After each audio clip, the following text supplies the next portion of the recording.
uma historinha de um povo da Itália, do norte da Itália, que eram os etruscos. Eles eram um povo muito avançado para a época, eles viveram mais ou menos há 2.500 anos antes de Cristo, há 4.000 anos de hoje. E eles eram muito avançados, eles tinham tecnologia, eles tinham arte, era um pessoal bem avançado para a época. Muitos povos se inspiravam neles, e eles não sabem exatamente de onde surgiu os etruscos, qual a origem dos etruscos, né? Qual a origem desse povo. Muitas coisas que a gente tem hoje, alfabeto, por exemplo, né? Vieram deles, vieram dos etruscos, depois que Roma acabou dominando, né, essa população. Mas o que ninguém sabe de fato é qual foi a origem deles, né? Heródoto foi um historiador grego, ele contou a origem, ele contou sobre a Lídia, que dizem que é a origem dos etruscos. Ele fala que a Lídia era um povo bastante próspero também, e que eles tinham muita criatividade, e foi deles que surgiu vários artefatos de jogos que a gente tem hoje, de dado, aquele jogo da Bulgária, né, que às vezes é chamado de Três Marias também, né, de jogar um saquinho para cima. Eles que criaram esses jogos, e o Heródoto conta que teve uma época com a Lídia, na história da Lídia, que eles passaram por muita fome, um período de muita escassez, e eles, para passar por esse período, acabaram adotando uma estratégia bem diferente, bem inusitada, que era jogar dia sim, dia não. Então um dia eles comiam para racionar a comida, né? Então um dia eles comiam, no outro dia eles jogavam. Era um dia de jogos no povo, ali na Lídia. E eles passaram por essa fase, por essa era de seca, por esse período de escassez, de fome, durante 18 anos nessa brincadeira de jogar um dia sim e um dia não. Então é bem interessante, né? Bem plausível até, a gente acredita até que eles tenham conseguido passar, porque a gente conhece bem o poder dos jogos. Mas teve depois desses 18 anos, né, o rei Atis disse que percebeu que isso não ia passar, então ele deu para o seu filho Tirrenos uma missão, uma última grande missão, uma missão épica. Eles teriam que sair, eles teriam o direito, né, de sair depois dessa grande competição de jogos. O ganhador teria o direito de sair, explorar um novo território e fundar uma nova nação. E ele deu essa missão para o seu filho Tirrenos, com os vencedores ali daquela competição e tal. Então ele montou essa narrativa. E hoje a gente sabe, por pesquisas de traços de DNA e tal, a gente percebe que os etruscos têm traços de DNA desse povo da Lídia, apesar da distância geográfica, né? A Etrúcia, né? Os etruscos ficavam na Itália e a Lídia fica acima do Egito, ali na Turquia. Então a distância geográfica é muito grande, mas eles viram essa semelhança no DNA, né? E tem umas estruturas de linguagem e tal. E isso pode ser um indicador, um indício de que essa história é verdade, é verídica, né? Essa história que o Heródoto contou. Bom, eu sou o Marcelo Leal, e obrigado por estar assistindo essa apresentação. Trabalho com gamificação já há bastante tempo, e eu quero contar aqui para vocês um pouco de como é o processo de gamificação, de onde vem essa ideia. Já deu para perceber que é de muito antes, né? Não é de agora, não tem a ver com games, tem a ver com gente. E é sobre pessoas, e é sobre isso que eu quero falar e compartilhar um pouco com vocês aqui. E depois a gente fala de alguns cases no final da apresentação. Então, jogar é uma necessidade, né? A gente viu ali que o poder dos jogos engaja muito, né? A Lígia passou 18 anos, né, se esquivando ali da fome, pelo que a gente conta pelo segundo Heródoto, mas antes até esse poder de engajamento dos jogos vem de uma necessidade fisiológica mesmo, né? Então a gente precisa jogar até para evoluir enquanto espécie, né? E o Zynga já estudou bastante os jogos e diz até que o jogo é um formador de cultura, até antes de ser ele não fala que é um produto, né, da cultura humana, ele diz que é um formador da cultura, e é fácil a gente entender isso quando a gente olha filhotes de gatinho, por exemplo, brincando ali de jogar, de caçar e tal. Então jogar é uma necessidade, faz parte da gente, e é por isso que é tão forte, engaja tanto a gente enquanto a gente está jogando. Mas o que é o jogo? Tem alguns estudiosos que falam sobre jogo há bastante tempo, que estudam, né, o mecanismo, o que faz a gente se engajar tanto com o jogo. Um deles é o Bernard Suits, que diz que é uma tentativa voluntária de superar obstáculos desnecessários. Gosto muito dessa definição, porque é um jeito de contar, um jeito simples de contar que é uma atitude nossa, voluntária, de fazer uma coisa que não precisava ser feita, né? Então faz muito sentido nesse contexto todo, e todos os autores, o Bernard Suits é um, mas vários autores que estudam os jogos dividem, separam, descrevem 5 características dos jogos que eu vou passar aqui para vocês. A primeira é que é uma atividade livre, né? A gente escolhe jogar, né? Uma atividade voluntária, né? Uma segunda característica dos jogos é que ela tem regras.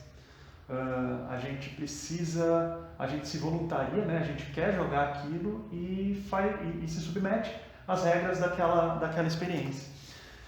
Eu falei do gatinho, né? Uma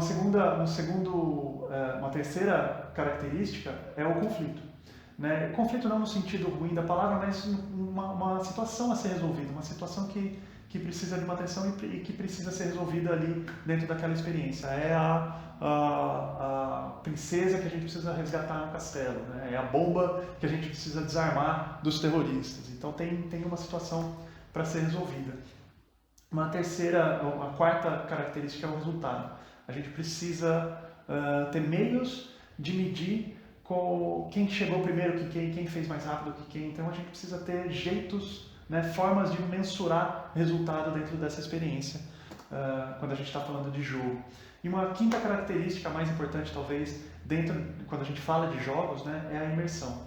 É a sensação, todos os autores mencionam isso de uma forma ou outra, é a sensação de estar em outra realidade, de sair da rotina, de sair do dia a dia, né? Uma sensação de que eu sou uma outra pessoa em um outro lugar, né? Então jogos fazem muito isso com a gente. E aí, pegando essas 5 características e transportando um pouco para o nosso dia a dia, a gente vê que a gente tem essas características também em outras situações do dia a dia, né? do nosso cotidiano. Quando a gente está quando a gente se envolve em uma atividade artística, os artistas sabem muito bem disso, né? A gente tem uma rotina, uma atividade livre, tem ali um ritual a ser seguido, né? Que são as regras, seriam as regras. Tem um conflito, eu preciso pintar alguma coisa, eu preciso compor uma música, enfim, tem um resultado ali que é de fato o artefato ali quando a gente está falando de arte, e uma imersão, né? A gente sai daquele dia a dia, né? Da rotina que a gente está durante aquela experiência, a gente sai da rotina. E de certa forma outros rituais também, né? Quando a gente vai para assistir um espetáculo de teatro, de circo, a gente tem todas essas características. Quando o casamento, né? A gente tem essas características também. Então a gente já está acostumado com de uma certa forma com essa dinâmica de jogos, porque faz parte da nossa evolução, né? Então a gente entende que esse jogo é necessário para a gente continuar motivado, continuar engajado nas coisas. E aí, como é que entra a gamificação nessa história, né? Também apelando aqui para outros estudiosos, de certa forma, todos. Se você for procurar no Google aí agora, não faça isso agora. A definição de gamificação é mais ou menos o que o Carcap tá contando aí pra gente, que é motivar ações, envolver pessoas, promover a aprendizagem e resolver problemas através de uma mecânica baseada em jogos, né? De certa forma é usar a dinâmica dos jogos para engajar e motivar as pessoas no que elas têm que fazer e, na verdade, quando você coloca a consulta de uma forma mais formal, ele é usar os elementos de jogos em contextos de não jogo. Né? É mais ou menos essa definição formal. Mas vamos pegar aqui só as palavrinhas mais chaves aqui dessa definição, que é motivar pessoas através de jogos, através de elementos de jogos. Tá? E é disso que eu vou falar um pouco agora aqui. Gamificação é sobre motivação e pessoas. É sobre motivação e pessoas antes de ser sobre games. Tá? Então vamos falar de motivação um pouquinho. A gente tem dois tipos de motivação básicas, né, que a gente faz, pelo quais a gente faz as coisas. Né? Então a primeira é a parte extrínseca, é a cenoura, né? A recompensa ali no final da tarefa, no final do dia, no final do mês, é o bônus, é a TV que a gente vai concorrer no sorteio, por isso que a gente se engaja em participar do concurso, enfim. Essa é a motivação extrínseca. E aí eu quero contar uma historinha aqui que aconteceu de uma experiência na Stanford University, que eles estavam estudando um efeito que a gente chama de superjustificativa, que é quando a gente dá uma justificativa para uma coisa que a gente já queria fazer de qualquer forma. Né? Então a gente meio que se premia por fazer aquilo que a gente gosta de fazer. E eles estão estudando, esse é um efeito que acontece, e eles estavam estudando o quanto isso afeta de fato a motivação intrínseca que a gente vai falar daqui a pouco, que é a vontade de fazer aquilo.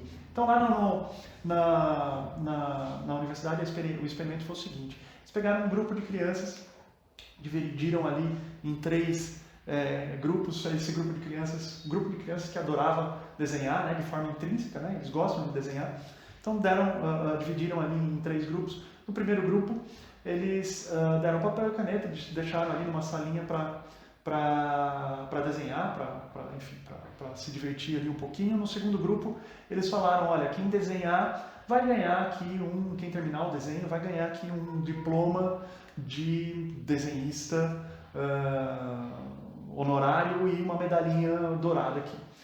Então avisaram para as crianças antes dela começar a desenhar. E no terceiro grupo eles também deram esse diploma, também deram essa medalhinha, mas avisaram as crianças no final do experimento. Então, enquanto elas estavam desenhando, quem terminou o desenho ali e entregou o desenho, o experimento lá, ou quem estava aplicando, ganhava ali o diploma e a medalhinha, sem avisar. Então, e aí o que aconteceu com essa turminha ali? Depois, quando a gente mediu esse efeito da motivação extrínseca, né, que é o diploma, que é a medalha, a gente viu que os níveis de engajamento, e aí eles acompanharam as crianças depois de um tempo, né? Depois de um certo tempo eles colocaram ali, acompanharam para ver o quanto essas crianças estavam desenhando, né, participando dessas atividades, fazendo a atividade de desenhar de forma intrínseca, né, sem envolver recompensa. Então eles acompanharam e viram que o segundo grupo, né, o grupo sem recompensa e o grupo que tinha a recompensa inesperada, né, que no final do experimento, não mudou muito o tempo em que eles ficavam desenhando, que essas crianças continuavam desenhando, que ficou ali em cerca de 15 minutos diários desenhando. Mas o grupo que já desenhava e que ganhou a recompensa para poder desenhar depois, né, que foi avisado que ia ganhar a recompensa, diminuiu pela metade, quase pela metade, né, o tempo em que ficava desenhando de forma intrínseca, né, de uma forma porque queria desenhar mesmo. Então o efeito da superjustificativa é esse. Então as crianças estavam esperando inconscientemente um prêmio antes de começar a desenhar. Então a motivação extrínseca é um pouco vai nesse sentido. Ela acaba minando um pouco quando o nosso comportamento já é um hábito. quando a gente já tem essa vontade intrínseca de fazer as coisas, né? E uma recompensa extrínseca pode atrapalhar. Isso não quer dizer que ela é ruim. A gente pode usar em alguns momentos, como a gente viu, de forma inesperada, aleatória, né? Então ela consegue continuar engajando as pessoas quando ela quando ela é usada dessa forma, né? Ou para despertar um interesse também em alguma atividade. Então eu não estou premiando o comportamento, eu estou premiando a participação. Então quem participar desse concurso ou desse treinamento, quem fizer a inscrição desse treinamento vai ganhar, que vai poder concorrer a um iPad no final do treinamento. Então eu estou usando uma recompensa extrínseca para incentivar, para despertar o interesse em participar de uma experiência e não pela experiência em si. Eu não estou premiando a nota mais alta do treinamento. Tem uma diferença bem sutil, mas é quando a gente usa bem, de uma forma legal, a parte extrínseca, a recompensa extrínseca, né?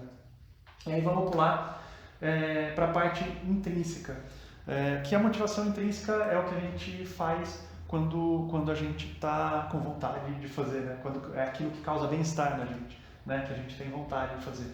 E Daniel Pink é um autor que escreveu alguns livros sobre comportamento humano, e ele fala de 3 pilares na motivação intrínseca, né? Para despertar essa motivação intrínseca, para aumentar esse desejo nosso. O primeiro é a autonomia, né? Que é o desejo de fazer o que a gente quer fazer, né? De escolher as direções, os rumos da nossa vida. Então, autonomia é um primeiro pilar. Um segundo pilar para a motivação intrínseca é a excelência. Ele coloca como excelência, às vezes você vai encontrar ali que é o domínio, a maestria, enfim. Mas a gente ficar excelente naquilo que a gente está fazendo. Então eu escolhi fazer o que eu quero fazer, e vou ficar cada vez melhor naquilo que eu escolhi fazer, né? Então é o desejo da gente ficar cada vez melhor naquilo. E um terceiro ponto é o propósito, né? O desejo, é escolher fazer aquilo que a gente deseja fazer, ficar cada vez melhor naquilo, e que aquilo sirva para mais pessoas, para mais iniciativas, que aquilo fique maior que a gente mesmo, né? Que é o desejo, né? O propósito é o desejo da gente de fazer parte de alguma coisa maior do que a gente começou a fazer inicialmente, né? Então são esses 3 pilarezinhos que se a gente tiver isso em mente quando a gente está pensando na gamificação, já é meio caminho andado para uma estratégia dar certo aí. E aí, contando um pouquinho mais sobre motivação intrínseca, a gente encontra a teoria do flow, do Mihaly Csikszentmihalyi, que é um húngaro que estuda isso há muito tempo, há mais de 40 anos, e eu vou resumir de uma forma bem rápida aqui para a gente entender. O que ele conta na teoria dele é que a gente tem praticamente dois eixos, e que a gente precisa manter esses 2 eixos em equilíbrio, né? O primeiro é a habilidade que a gente tem naquilo que a gente está fazendo, enquanto a gente está fazendo alguma tarefa, e o segundo eixo que é o desafio daquela tarefa, né? Então a gente precisa ter um equilíbrio entre a nossa habilidade realizando a tarefa e o desafio em si daquela tarefa que tá sendo colocada para a gente fazer. Então a gente chega num estágio, no gráfico ali, que é o equilíbrio, né? Que é o meio, que é o flow, que ele chama de flow, que é aquele estado quando a gente está tão focado, que a nossa atenção está tão grande naquilo que a gente está fazendo, que a gente esquece, se desliga do que está acontecendo em volta, a gente esquece de comer, a gente esquece que horas são, a gente perde a noção do tempo, né? Então todo mundo já passou por isso em algum momento, né? Seja conversando com os amigos, seja lendo um livro, seja jogando videogame, enfim, a gente tem essa sensação, todo mundo já passou por isso. E isso acontece quando a habilidade e o desafio do que a gente está fazendo estão bem equilibrados, né? E aí quando a gente sai desse flow, é quando um desses eixos descalibra, né? Então quando a habilidade é muito grande naquilo que a gente está fazendo, a gente começa a ficar com tédio, a gente começa a ficar chateado com aquilo que a gente está fazendo, né? Então a gente A solução é buscar aumentar o desafio, né? Então, pegar aquela tarefa e ver como é que a gente pode deixar ela mais desafiadora para a gente voltar para o flow, né? Para equilibrar de novo esse gráfico aí. E o contrário também, né? Então, quando o desafio é muito grande, quando o desafio está acima do que a gente tem de habilidade para fazer, para resolver, a gente começa a ficar ansioso, a gente começa a ficar nervoso. Então, a gente tem que, ou idealmente, né, aumentar a habilidade, né, provocar de alguma forma um aprendizado para a gente aumentar a habilidade naquela tarefa, ou outra solução também é diminuir o desafio daquela atividade. Então é fazer uma progressão mesmo, de repente quebrar aquele desafio em vários menores e ir aumentando e ir resolvendo conforme a habilidade que a gente tem naquele momento ali. Então o grande barato aqui da teoria do flow é a gente olhar para a gente e para quem a gente está desenvolvendo, né, a tarefa, né, a estratégia de gamificação, ver como é que eles estão se sentindo, e isso pode dar alguma pista do que aonde a gente tem que mudar na estratégia. Se a gente tem que promover a aprendizagem, se a gente tem que aumentar o desafio, se a gente tem que parar tudo e começar do zero de novo, enfim, olhar para as pessoas, para como elas estão se sentindo, e pode dar muitas dicas legais ali de como ajustar essa estratégia de gamificação. Ainda dentro de um efeito da motivação intrínseca, eu quero contar sobre o efeito IKEA, a IKEA é aquela loja de móveis que você compra as coisas móveis desmontados e monta em casa, né? Esse efeito o nome, né, de efeito IKEA foi dado pelo Michael Norton, mas ele vem de muito antes, né? A origem dele está na Betty Crocker, que é uma mistura para bolo da década de 50. O Michael Norton, o que ele fez foi estudar um pouco esse efeito com alguns experimentos e tal, mas eu vou contar rapidinho o efeito, como é que é esse efeito, né? Como é que acontece esse efeito. Então a Betty Crocker lá na mistura para bolo tinha como fazer, foi lançado, né? A Betty Crocker lançou uma mistura para bolo onde as donas de casa naquela época podiam fazer simplesmente adicionar água para poder fazer um bolo, para cozinhar um bolo. Então as donas de casa podiam pegar essa mistura e misturar rapidinho, de uma forma rápida, fácil, simples, fazer um bolo para sua família ali. Uma inovação na época, lá na década de 50 e tal, mas não vendeu. A galera não conseguiu alavancar a venda com isso. Então eles foram pesquisar, foram conversar com as donas de casa e descobriram ali, perceberam que as donas de casa não estavam comprando a mistura para bolo, que era muito fácil de fazer, que era muito tranquilo de fazer. E aí o que elas falavam era que aquilo dava a sensação, estava meio que desvalorizando o conhecimento delas de cozinha, de fazer um bolo e tudo mais. E aí o que aconteceu foi que eles voltaram para a indústria e adicionaram agora, lançaram uma nova fórmula na mistura para bolo, e que agora não era só adicionar água, você tinha que ter um ovo em casa, quebrar um ovo para poder misturar também. Deixaram a mistura mais difícil de ser feita, né? Que é contraintuitivo pra caramba. E aí sim deu certo, funcionou, aí sim as donas de casa olharam e falaram, não, agora eu estou cozinhando, né? Então fez todo sentido ali para elas. E aí por isso que é o efeito IKEA, né? É o mesmo efeito que a gente observa quando a gente está montando um móvel, né? A gente compra um móvel desmontado e monta em casa, mesmo que a gente erre um parafuso ali que arranhe a cadeira na hora de montar, a gente vai valorizar aquela cadeira, né? Então, mesmo que a gente queira vender depois, a gente vai querer vender por um preço maior do que a gente comprou, né, aquela cadeira, porque a gente pôs o nosso esforço, a gente pôs a nossa energia naquilo lá. Então, ela é muito legal a gente pensar nisso, porque ela valoriza muito o esforço, né? A gente tem uma supervalorização do esforço. Mas tem um outro efeito legal, um outro caminho legal também, que é focar nos aspectos positivos daquilo que a gente está fazendo, né? Então a gente esquece um pouco dos defeitos, do arranhado, do furo errado que a gente fez, né? E foca no produto final, foca nos aspectos positivos daquilo que a gente está fazendo.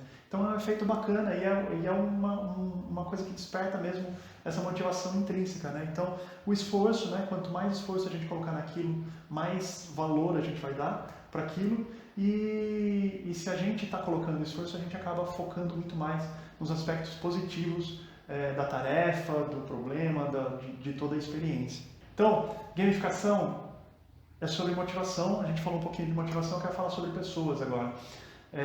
E todo mundo sabe que quando a gente fala de gamificação, a essa altura você já viu que não é sobre games só, mas quando a gente fala sobre games, a gente fica muito com essa imagem na cabeça, né, de que é um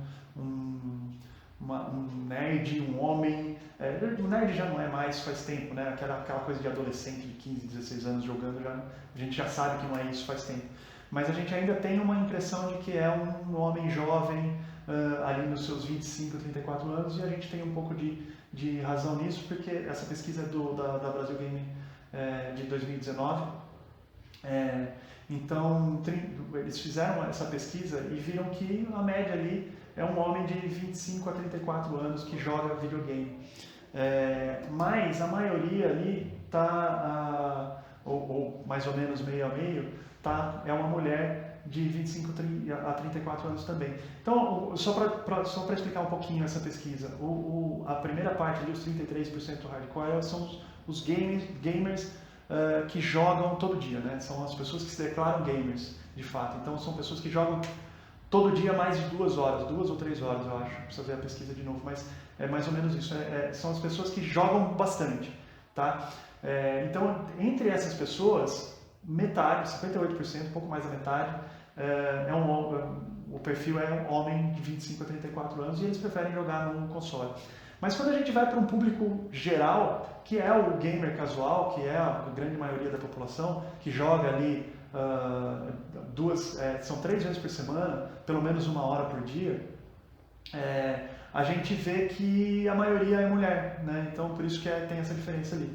A gente vê que um pouco mais da metade é uma mulher de 25 a 34 anos que está no celular. A plataforma preferida dela é o celular e jogos casuais, né? Jogos que terminam rapidinho ali, mas elas estão acostumadas já com essa linguagem de jogo e tudo mais. Então, essa imagem que a gente tem de que eu preciso fazer um game, que as pessoas, só quem é gamer que vai se engajar, está bem longe de ser de fato a verdade. E aí, falando de perfis de jogadores, a gente tem ainda de pessoas, né? A gente tem os perfis de jogadores, alguns estudos dividem um pouco, tentam trabalhar um pouco esse perfil de jogador. O mais famoso deles é o Barton, que divide em 4 perfis. Primeiro perfil de jogador, e aí a gente só consegue saber disso quando a gente está conversando, quando a gente conhece as pessoas, né? Quando a gente observa as pessoas. Então são 4 perfis mais ou menos que o Barton divide, e o primeiro é o competidor, que são pessoas que têm o foco na competição, em vencer, em derrotar o outro, mais até do que na competição em si. O foco do competidor está na outra pessoa, eles querem derrotar a outra pessoa, né? Mais do que até ganhar. São pessoas muito engajadas nisso. E do outro lado a gente tem os conquistadores, que também têm um comportamento muito parecido com os competidores. Quando a gente olha, assim, são pessoas que estão buscando sempre melhorar, né, alta performance e tal, buscando a performance sempre.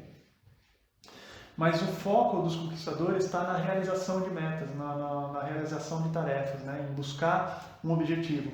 Então ele não liga muito, esse perfil não liga muito para as outras pessoas. Não interessa muito se ele terminou em primeiro, segundo ou décimo. O que interessa é se ele terminou ou não, né? Aquilo em que ele se propôs a fazer. Então são 2 perfis muito parecidos, e eu sempre começo com esses 2 porque acaba confundindo um pouco, né? Quando a gente fala de equipe de vendas, por exemplo, né? Quando tem competição de alguma forma ali, as pessoas acham que eu tenho que colocar mecânicas de competição de qualquer forma, porque são pessoas que estão engajadas em alta performance e tal, e às vezes não, às vezes a gente tem que ir com cuidado, porque se a gente aplica uma competição onde as pessoas não estão preocupadas com competição, a gente vai enterrar a motivação, como a gente viu com o negócio de super justificativa lá, de motivação extrínseca. Então a gente precisa tomar um pouco de cuidado com recompensa, com competição em si. O que não quer dizer que a gente não possa ter competição, né? A gente pode promover uma competição entre equipes, por exemplo, para promover a colaboração, a cooperação, e dependendo do caso, do público, se o público for extremamente competitivo, tiver, sei lá, a maioria das pessoas estiverem nesse perfil de competidor, né, de derrotar as outras pessoas, a gente precisa colocar a competição. Ou qualquer outro tipo de dinâmica vai desmotivar essa pessoa. Então a gente precisa conhecer antes as pessoas para saber quais os elementos que a gente vai usar.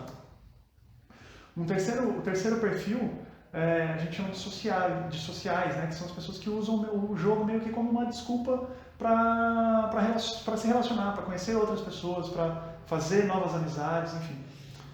São pessoas que estão ali no jogo pelas outras pessoas, independente se tem uma competição, se tem um jogo acontecendo, se tem uma narrativa acontecendo, elas querem conhecer e fazer parte de equipes, de outras pessoas, conhecer outras, fazer novas amizades e tal. E o último perfil são os exploradores, que eles se movem pela descoberta, né, pela exploração mesmo. Então eles querem saber tudo que aquela experiência tem para oferecer para elas, né, e descobrir novas coisas. São pessoas que vão atrás de baús secretos, de mapas secretos, né, se motivam com esse tipo de coisa, para explorar mesmo o ambiente e toda aquela experiência. O foco deles não está tanto nas pessoas, né, eles estão muito mais introspectivos ali, buscando uma realização pela exploração mesmo, conhecer coisas novas. E aí a gente tem, dentro desses 4 perfis, a gente consegue explorar um pouco os elementos de jogos. Eu vou passar bem rapidinho alguns elementos de jogos para ficar fácil de entender. Então todos eles a gente começa de alguma forma com pontos de progresso, né, que lembra lá no fundo que a gente precisa ter um jeito de medir. Então esses 2 elementos a gente precisa começar com eles para poder medir quem chegou melhor que quem está à frente de quem, não na frente no sentido de competição, mas de evolução mesmo, dentro da experiência. Então a gente precisa começar com esses 2 elementos, e aí a gente começa a perceber um pouco as diferenças de público, conhecendo as pessoas e conversando com elas. A gente vai conseguir identificar, não engavetar, mas identificar um pouco qual é a tendência do público, para a gente poder escolher os elementos certinhos dentro dessa gama toda de elementos de game que a gente tem. Então, quando a gente fala de conquista, são selos, troféus, enfim, toda aquela parte de conquistas a serem perseguidas. A gente consegue motivar, funciona muito bem para os competidores, para os conquistadores. A gente tem contagens de regressivas e esperas. Então espere 1 hora para abrir esse baú, faça essa missão em 1 hora, né? Então são dinâmicas que funcionam super bem para os conquistadores e para os exploradores, né? Outro tipo de dinâmica que a gente consegue colocar ali são interações entre pessoas, né? Então chat online, notificações, push notification, né? Quando a gente fala de aplicativo, do digital, funcionam super bem para os sociais, para os exploradores também. Sorteios, né, e apostas, então dinâmica de caça-níquel, apostar, né, pega as moedas e aposte em quem vai chegar primeiro, em quem vai chegar por último, enfim. Então, vários tipos de apostas funcionam super bem para os competidores e para os sociais também. E aí a gente começa a especializar mais as dinâmicas, os elementos de game, né? Níveis, puzzles, mapas que funcionam bem para os conquistadores, escolhas, né? Dá uma sensação de autonomia para essas pessoas, funcionam bem para os exploradores.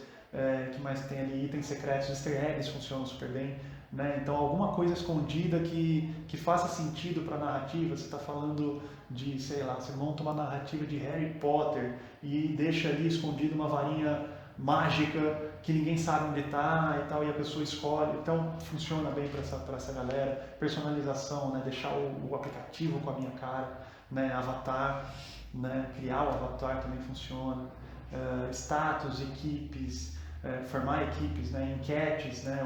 Curtida, votar na próxima funcionalidade da experiência, enfim. funciona bem para essa galera que é mais social, recompensas, né? A parte extrínseca funciona muito para os competidores e tal, funciona para quando você usa, né, como a gente falou, de uma forma um pouco mais estratégica, também funciona para todo mundo. Mas de forma extrínseca, puramente extrínseca, funciona muito bem para os competidores. Disputas, né, batalhas, rankings, né, quem explicitar a colocação de todo mundo num ranking funciona super bem também. Então são vários elementos, aqui não tem todos os elementos, você não precisa usar todos esses elementos na experiência, então é mais para dar um panorama que a gente tem muita opção e tem muito caminho para ser seguido. O ideal é começar devagar, conhecendo bem as pessoas, começar com pontos de progresso e aí a gente vai especializando conforme a gente vai conhecendo o público que está participando daquela experiência ali. Bom, vamos falar de cases agora, né, para ficar mais fácil de entender tudo isso que a gente falou até agora. Eu vou começar com um clássico da gamificação, que é da Nike. A Nike fez o Nike Plus, né? Bolou essa estratégia para engajar as pessoas a fazer exercício. Na verdade, ela queria formar uma comunidade, começou com um aplicativo, com um simples aplicativo mesmo,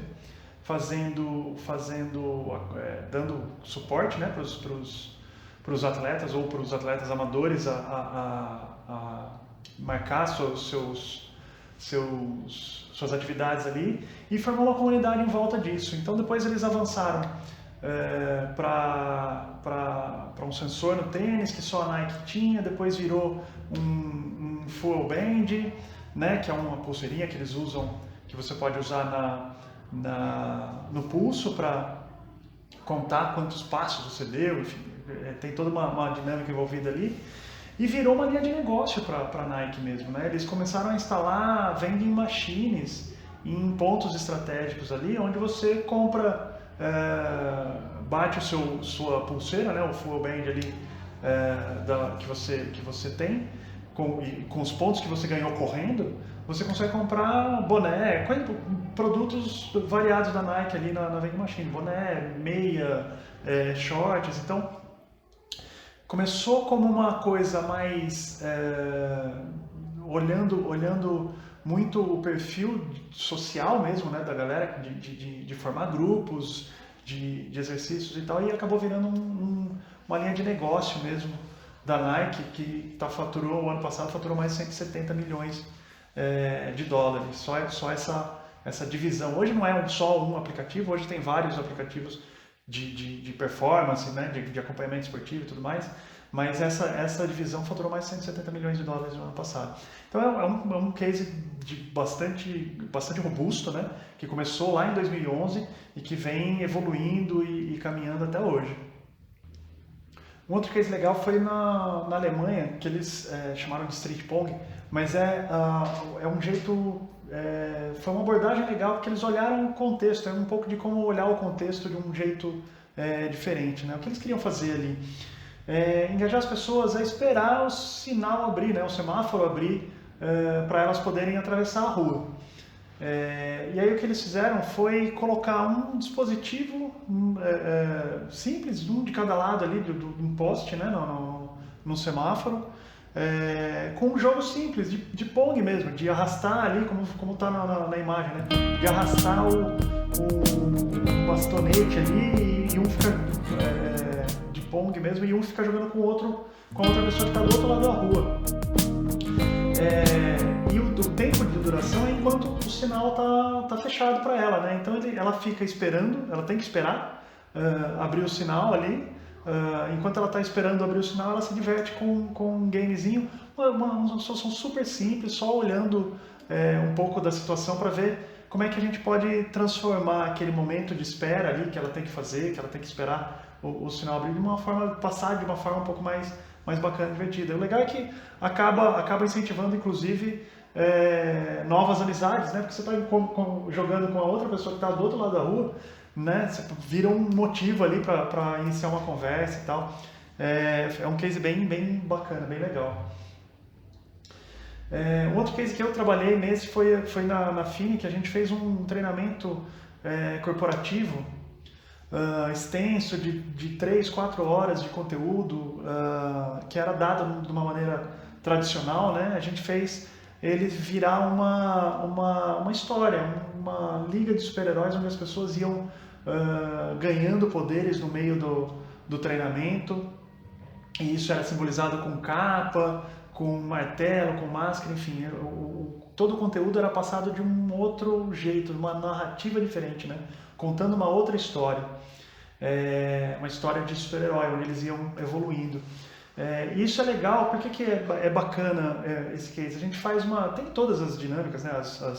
As iniciativas ali de quebra-cabeça, de gincana e tudo mais, mas o grande barato disso é a imersão, né? A imersão na narrativa, né? Nesse contexto, eles iam ficar presos, eles precisavam consumir esse conteúdo em 3, 4 horas ali.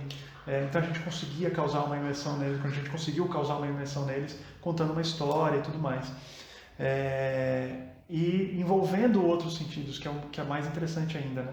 Envolvendo outros sentidos, não só na aprendizagem, né?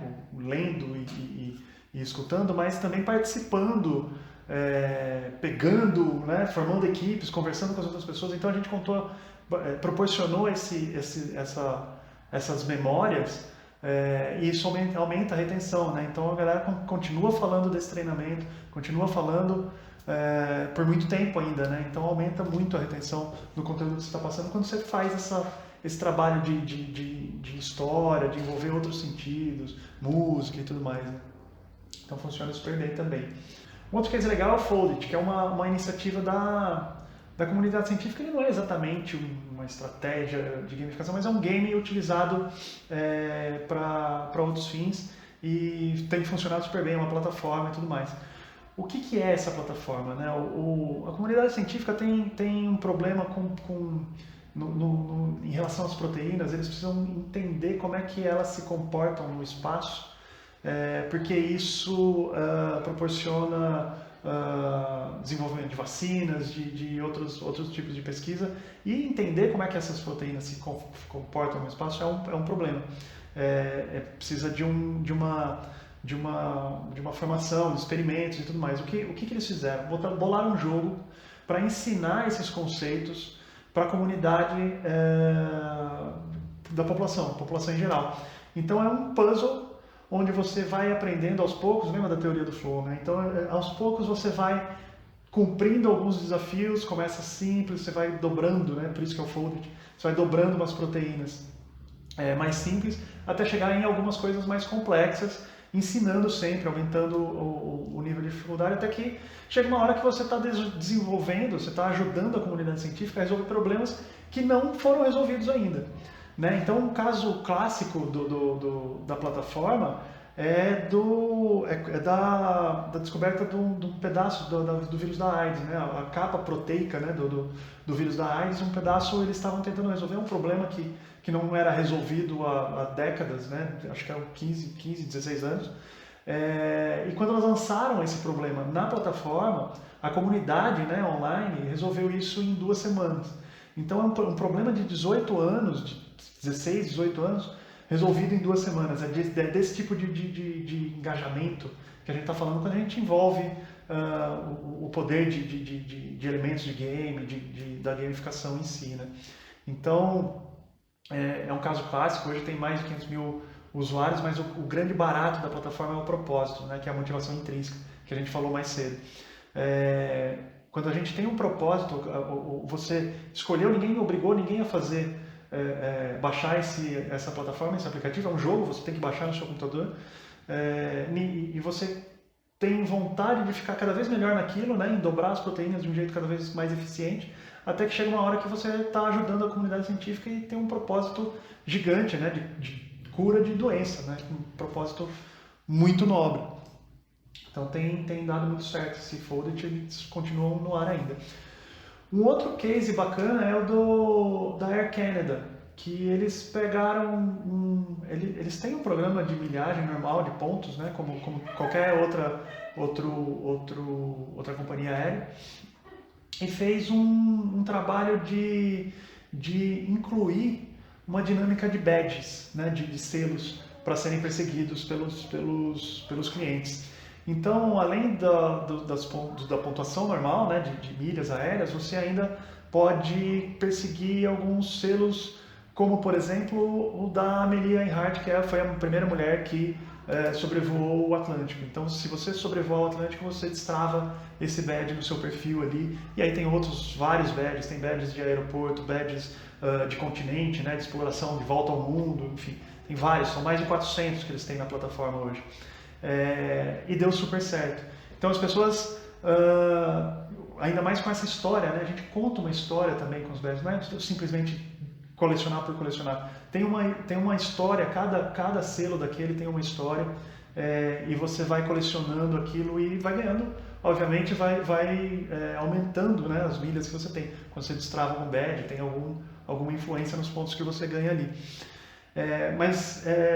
Vou reforçar de novo, começou pequeno. Em 2014 eles investiram 25 mil dólares em 2014 nessa plataforma. Começaram pequeno, com um teste de 3 meses, para um público restrito, né? E tiveram um retorno tá aí de 560%, né? De ROI, de retorno do investimento da plataforma. Então hoje, na época não tinha tantos badges, hoje a plataforma já é bem mais robusta, tem mais de 400 badges para serem tags, né? que perseguiram, eles reformularam algumas vezes nesse período. Então é a importância da gente começar pequeno, entender um pouco do público, saber o que eles estão querendo, o que eles estão buscando, aí ajustando a estratégia conforme a evolução, né, do game vai acontecendo. Então é bem legal, um case muito bacana. Um outro case simples também de marketing, né, mais voltado para o cliente final, foi na Mentos. Teve várias outras iniciativas muito parecidas também, mas esse da Mentos é bem emblemático, que foi em São Paulo, aconteceu em São Paulo. Então eles pegaram um grande shopping de circulação lá em São Paulo e colocaram no lugar das escadas um tobogã, onde a galera pudesse escorregar, a hora que fosse descer pudesse escorregar ali, e deixaram aberto ali para a galera. Então é a história da diversão, né? É a história de olhar para a mesma coisa e tentar entender como é que eu faço as pessoas se engajarem com isso, com a marca, com a experiência de uma forma bacana, divertida. Então todo mundo acabou escolhendo descer pelo tobogã e não pelo elevador. Também foi uma experiência pequena. Eles começaram em São Paulo, né? Foi uma ação muito pontual em São Paulo. Com o sucesso, né, da ação, eles acabaram expandindo para as outras cidades também. Então eles, de início, era só no shopping, acho que foi o Shopping Eldorado em São Paulo, e depois, com o sucesso da ação, virou uma coisa meio itinerante. Então as cidades começaram a pedir a vinda do tobogã da Mentos para a cidade delas. Então foi bem bacana. Um outro case também legal envolvendo uma narrativa para os seus clientes. A Autodesk tem um software que é o 3D Max, que é um software caro, a licença é muito cara, 5, 6 mil dólares a licença do software. E eles tinham um problema de pirataria, né, que perseguia a companhia. Então, o que eles fizeram? Eles, junto com o programa, né, oficial, eles colocaram um período de trial do programa, né, aqueles 15 dias, um mês, que a gente fica com o programa aberto para poder testar e tudo mais. Eles montaram uma história, então eles fizeram uma exploração, chamaram de Undiscovered Territory, alguma coisa assim. Exatamente isso. E aí eles colocaram, fizeram essa narrativa meio de Indiana Jones, meio de exploração, de volta ao mundo e tal, com missões a serem cumpridas. E as missões nesse trial estavam relacionadas com o aprendizado do programa. Então, a primeira missão era, sei lá, modelar as pirâmides do Egito. É um software de modelagem 3D, né?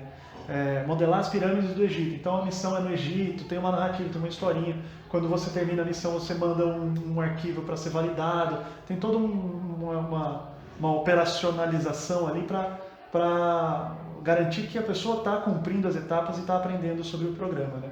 Então são várias missões, cada hora num local diferente, cada hora aprendendo uma funcionalidade nova do programa, até que acaba o período de trial e eles terminam todas as missões e oferecem um desconto para comprar o programa. Quem completou todas as missões tem um desconto ali para comprar o programa. E eles conseguiram aumentar em 15% a compra do programa nesse período de trial, que 15% de um software que custa 5, 6 mil dólares é bem considerável, é bem razoável. Assim.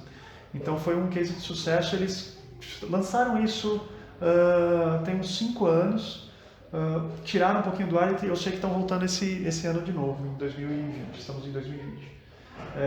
Estão voltando esse ano também com essa experiência para talvez reformular, não sei ainda, a gente não vi nada a respeito ainda. Mas foi um case de bastante sucesso. Um outro case legal foi das Olimpíadas de Inverno em Moscou, que é um exemplo bem legal do que a gente falou de motivação extrínseca, né, de despertar o interesse da turma e tal. O que eles fizeram lá? Para despertar a atenção da cidade, dos habitantes que estavam ali em Moscou para a Olimpíada de Inverno, eles colocaram uma maquininha lá no metrô de Moscou, onde ela cuspia bilhetes grátis de viagem no metrô, mas para isso você tinha que fazer 30 agachamentos na frente da máquina lá. De sensorzinho super simples para saber se tem uma pessoa ali agachando e tal, e deu super certo também, né? A galera começou a fazer não pelo bilhete em si, óbvio que também é um chamariz ali, mas muito pelo engajamento, pela realização de fazer aquilo, de poder fazer aquilo, né, de saber se consegue fazer aquilo, fazer os 30 agachamentos, que não é fácil, e também ajudou a despertar a atenção, né, de criar essa consciência para o que estava acontecendo na cidade, que são os Jogos Olímpicos, a importância também da atividade física, né? Então tem toda uma campanha subliminar ali para despertar a galera para essas coisas, para além da própria recompensa extrínseca, né, que é o bilhete em si ali. Então é um case bem bacana. Um outro caso também de gamificação que foi bem legal, que teve um bom resultado, foi na Suécia, do Rink Bingo, eles chamavam. Que era um time de hóquei lá na Suécia, onde eles pegaram o que o hóquei tem de mais característico, né, do esporte, que é as trombadas, né, as porradas ali do lado do rink, e amarraram isso com uma dinâmica de bingo, super simples. Então eles espalharam sensores em volta do rink ali, e toda vez que alguém batia, né, que tinha uma trombada ali naquele sensor, era um número que era sorteado, e isso aparecia no ginásio ali, né, para as pessoas que tinham um aplicativo instalado já no celular e iam marcando o bingo para completar, e aí isso dava desconto na lanchonete do estádio, dava desconto nos produtos de merchandising do time, né, que era exatamente o problema que eles estavam querendo resolver desde o início. Eles queriam engajar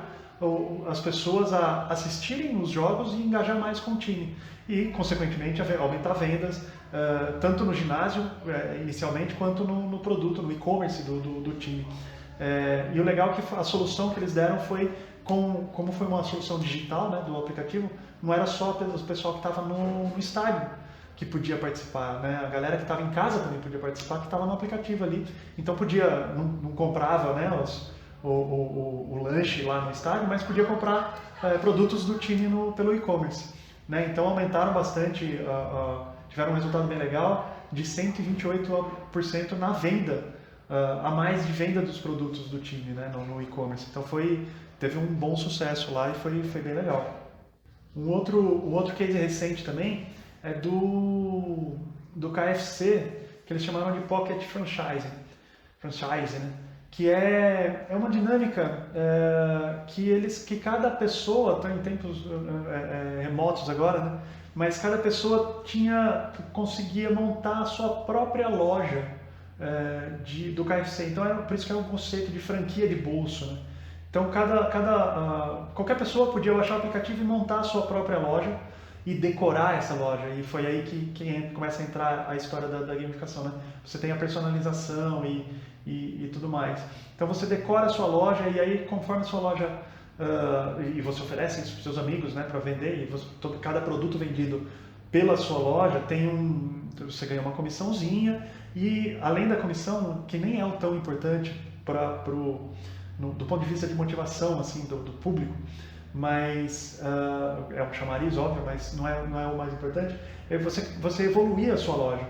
Então você começava a ter alguns itens exclusivos dentro da sua loja, de decoração, de vendedor, você podia contratar roupa diferente, vendedor com roupa diferente, personalizando bastante a loja.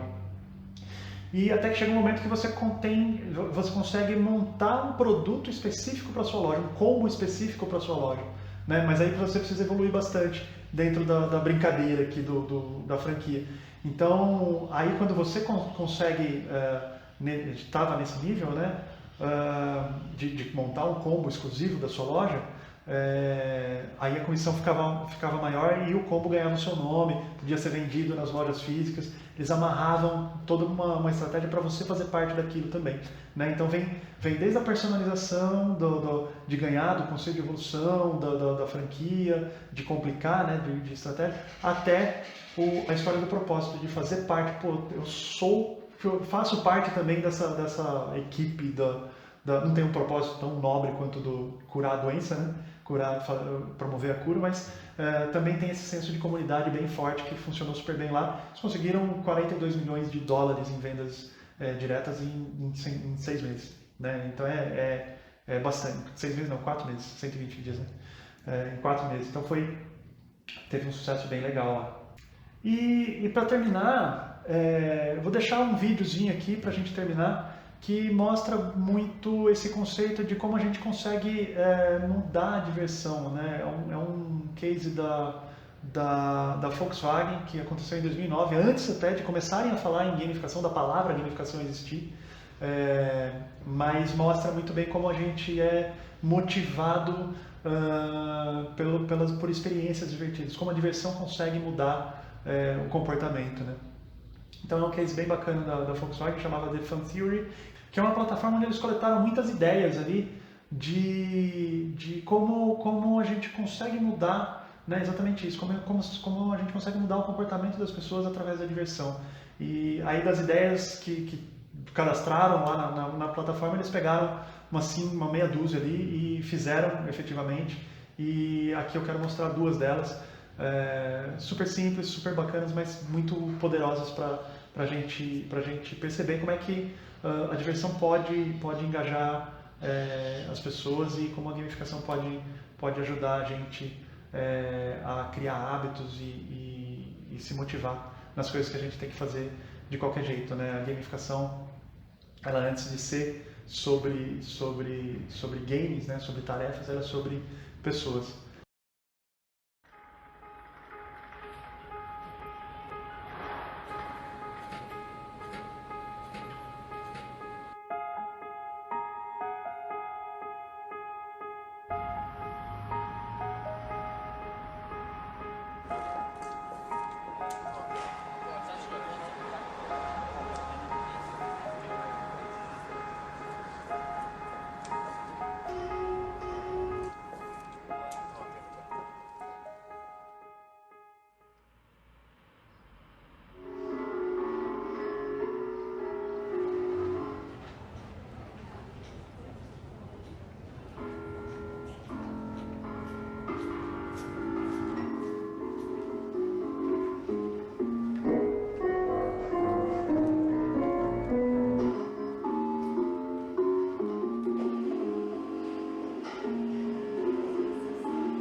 Bom, é isso, gente.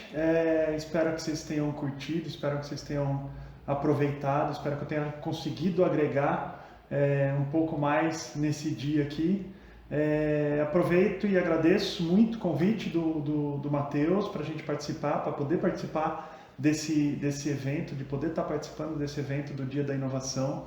É muito importante a gente divulgar esse tipo de iniciativa. Agradeço também aos outros palestrantes que deram esse tempo, doaram esse tempo aqui para a gente, para compartilhar o conhecimento também. Vocês me encontram por aí, nas redes sociais, é só procurar por Marcel Leal. Eu estou muito mais ativo no LinkedIn, mas vocês me acham fácil também. No site tem alguns artigos, eu posto sempre uma outra reflexão lá em cima de gamificação. E é isso, espero que vocês tenham curtido. E até a próxima.